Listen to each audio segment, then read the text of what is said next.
nature does not base its cycles on the whim of one individual in a collective.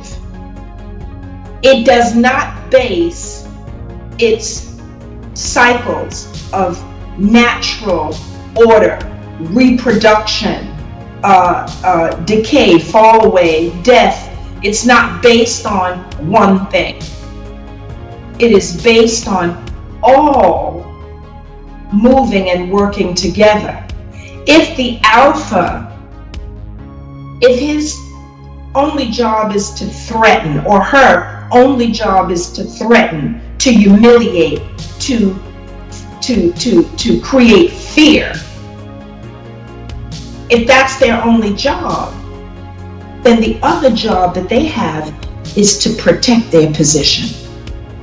Because if that's what they're doing, trust and believe somebody is watching them to do the same. So this protectionist idea is based on fear. And so all of these people that we look up to as leaders and alphas and the people who are the most dominant, I have another word for them. And it's not flattering. And it's not alpha. And it's not courageous.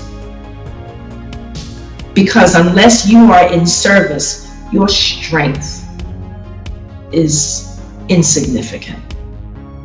Oh, it shows up. Oh, it definitely shows up. Oh, it definitely can shut me down. Oh, it can definitely hobble me or make me disappear.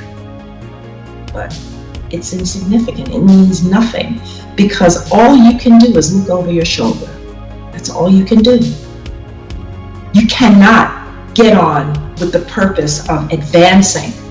You're stuck where you are because you're always looking over your shoulder to determine if somebody is trying to kill you or replace you or disassemble you. Thank you so much for that, Lovell. All right, now let's talk a bit about you.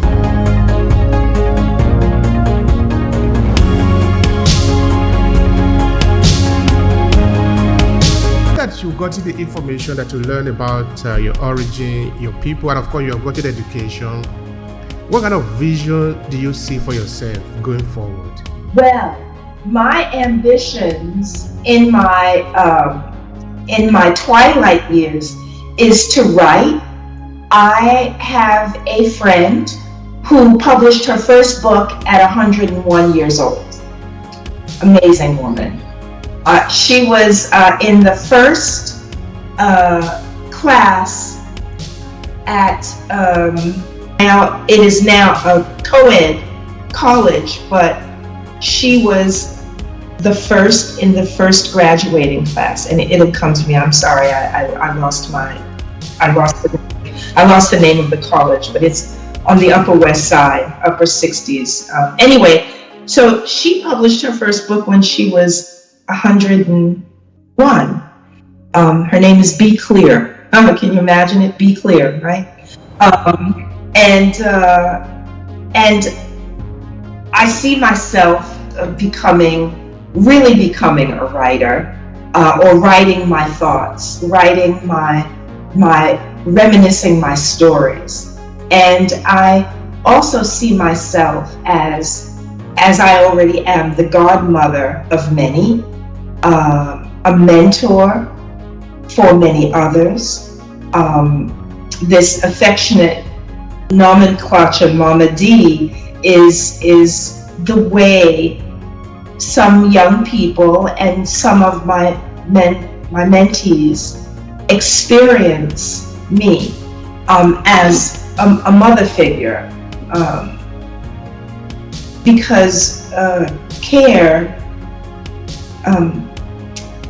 nurturing is important to me, because I was nurtured, and I know how important that is, not just by my parents, but by my mentors and by adults that crossed my path as a student and as a young professional in the arts industry and as a professional in the business community, that people helped me. They helped me. They cared about what I did, even when I didn't. Even when I was unsure and insecure and not following the path, there were always guides. And they never judged me. And when I didn't listen, they just gently backed away and were able to be so happy to know that eventually I did get it. I did. I would say that I am on hand to share everything that I know about everything that I know, and also remind people that I don't know what I don't know. But I'm open to always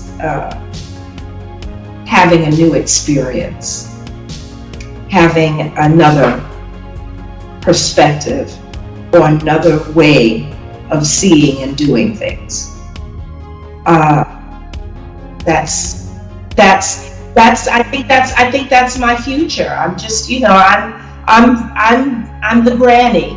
I'm going to be the granny. But that maybe that woman who allows younger women and younger men too to think about all the components of their young lives that are going to lead them into their elder years, if they make it that far, because a lot of us don't make it. But if there's some way that we can start to pay attention to where we are now, it helps us understand how we got here from there and how we're going to get to where we're going based on where we are right now.